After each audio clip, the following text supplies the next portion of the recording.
My name is Andrew Philpott. I am the Group Commercial Director here at Tickford and ProDrive Racing, which is basically two companies under the same parent company. ProDrive Racing has been around a lot longer in a number of various guises. We run 4 cars in the Virgin Supercars Australia Championship and have been doing that for a good number of years with different drivers, of course, and different partners of the team. And at the same time, probably about a year or so ago, we decided to re-establish the Tickford brand, which has its origins right back in the UK many years ago, some 197 ago, when they would do go faster horses and carts. And we've just taken on exactly the same element this time to work with basically Ford Ranger and Ford Mustang, where we offer a personalisation program of a number both above and below the bonnet, options for people that have cars and then want to personalise those and just basically give them a chance to either go a little bit faster or make them look a little bit different depending on what they like. So probably about 6 months ago, as a brand, we wanted to look at something that we felt was going to enable us to highlight the Tickford product and show that we're an engineering-led company and our engineering focus. And we had our existing products for both Ranger and Mustang, but we had a number of guys that are, as you can imagine in this building, very enthusiastic about the racing and have a good knowledge of the history of the sport throughout the years. And 40 years ago, there was a famous 1-2 finish with Alan Moffat and Colin Bond. So we felt it would be appropriate, albeit a different car, but still a Ford product, that we would do what we call a modern interpretation. And that is our Bathurst 77 Special that you can see behind me. This was a car that we generated to, as I say, focus on the engineering prowess of the business here at Tickford, but also reconnect with many people who may have felt that Ford's approach to motorsport may have waned at certain times, and we're still believers on it. And obviously we race Falcons in the Supercar Championship, but this car was about a modern interpretation of the XC back in 1977. So here we are 40 years later, and this was a car that we developed. We went through numerous iterations to come out with what we felt was going to be the best option from a performance perspective and from the aesthetics of the car. So from the car itself, we do quite a number of modifications, which probably take about 2.5 to 3 weeks to actually do. So we would ask customers to bring a donor car, which is an Oxford white Mustang GT, it can be auto or manual, and we then spend those weeks converting it. So it's things like the entire interior is removed, the existing leather interior, and we replace that, having bolstered up the driver's seat a little bit more for comfort, to create a Alcantara and leather interior with a colour scheme that matches the external decals on the car. We obviously then do the external decals, which takes a few days, but at the same time we take off the bonnet and the boot lid and the wing mirror caps. We spray those black because that's how the original car looked, and again, to keep this modern interpretation consistent, we put on the number 1s. The suspension is lowered by 25mm. We update the brakes with a Mustang specific Willwood brake package, and then we have our own wheels and tyres. And the wheels and tyres, we use Michelin Pilot Sport 4S's, which after we did some testing we found to be the best one. And at the same time, the wheels, interesting little story with the wheels, the car back in 1977 started off with gold wheels, and when we looked at gold wheels, bright gold wheels on these vehicles, it was just too incongruous. It didn't work because of modern day, I guess, feelings and ideas and thoughts. So what we ended up with was actually this bronze look, which is in effect how the gold wheels finished the race, having been covered in brake dust. And it actually worked quite nicely. So there are existing wheels, but are enhanced in size from 19 inch to 20 inch front and rear. Under the bonnet is where most of the modifications are done. We put on what is a Roush Stage 2 supercharger, which takes the power up to 727 horsepower, so that's 542 kilowatts with 820 newton meters of torque, making it a bit of a beast as well. And that also has other modifications such as spark plugs and fuel pump that needs to be upgraded as well.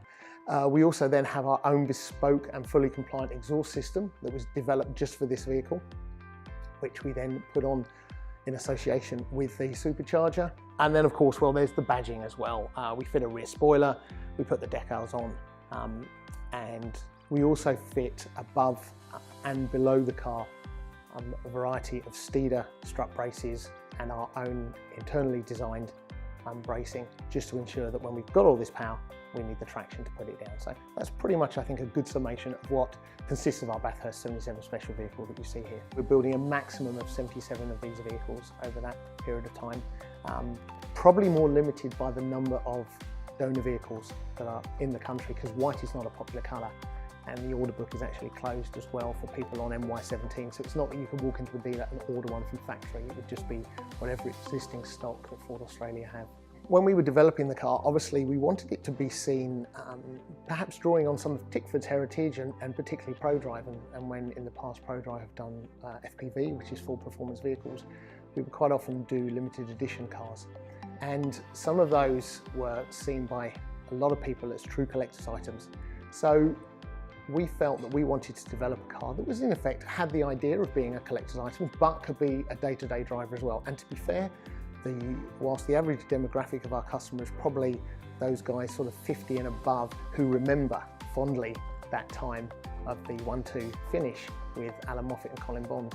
And again, we draw on Alan's resources, and Alan's been a good supporter of the program right from the start. We felt that if we were going to have this car as being a little bit individual and unique, and a maximum of 77 being created, that there needed to be some kind of way of giving people that feeling of security, that this was going to be something, particularly for those people who are driving it out in the street on a day-to-day basis, because it's not really a shrinking violet. You do tend to get noticed.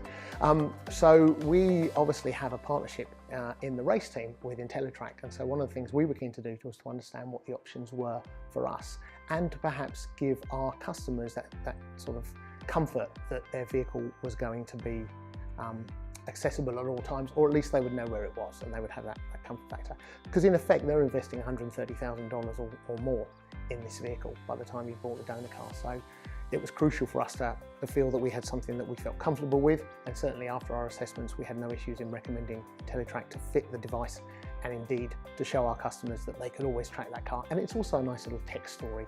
If it's a modern interpretation that harks back to something 40 years ago, there's no reason why we can't use modern technology as well to reinforce that. One of the things we did right at the very start when this idea was being discussed was that we wanted to go and talk to Alan and say, look, we'd kind of like your support, and this isn't an Alan Moffat special, but it very much ties in with what Alan was going to do. And Alan did back at the time, and he was a full supporter of the program and said that he wanted to be involved. So we would show him designs as we went along the way, listen to his feedback, interpret that as best as we could, and make sure that we try to keep everybody happy, but knowing that Alan was also going to be a key player in this. Also part of the deal was that we knew, or we hoped, that this would tie in with a lot of the people who remember that race finish, and for many of them have never had the chance to meet Alan. So as part of the option, we do two things. One is we give people the option that when their car is being finished being built, if they wanted to fly down, because we have our customers from, basically customers from every state in Australia, to come down here, the car will be covered up, and Alan will get the chance to be there, uncover the car for them, physically hand over the keys. We have a photographer here so we can capture the moment. And actually, I have to say, it's been quite nice just seeing the look on some of these people who, in many cases, are very wealthy individuals and have a pretty substantial car collections themselves. But just seeing the fact that this is, with the greatest respect to Ford, it's a Ford, when some of these guys are owning Lamborghinis and Aston Martins and the like. And yet you see the effect that seeing their car has being handed over by Alan, getting the chance for him to autograph booklets, brochures, dashboard of the car, sun visors of the car, has actually been quite a, I would say for many of these people, an emotive moment, and actually really demonstrates how the power of our modern interpretation still ties in with and harks back to an era 40 years ago that they remember fondly. So we do that, and at the same time we're also having a Christmas lunch in December, where we'll be allowing anyone who's bought a car or has a deposit down on the car to come along and meet Alan in a more informal environment, meet other owners as well, and just make them feel part of this very prestigious family and club that they're now a member of. From a Tickford perspective, the development of the Bathurst 77 Special has been very useful for us. We've learned lessons as we've gone along the way. We've listened to customer feedback as well, and whilst that's been extremely positive, we also know that there are perhaps things that we would do slightly differently, and I think, like all of these things, it's key that we learn as we go. But that for us has been particularly great. More than anything, I think a couple of things. We have some very good partners people like IntelliTrac as well that we've been able to work with. And I do like that idea that we can make this transition for people that are partners in the race team across to the road car business and vice versa, because we are all part of the same family, and that's key for us. We want our partners to feel that they're getting extra and additional value from what we're working on.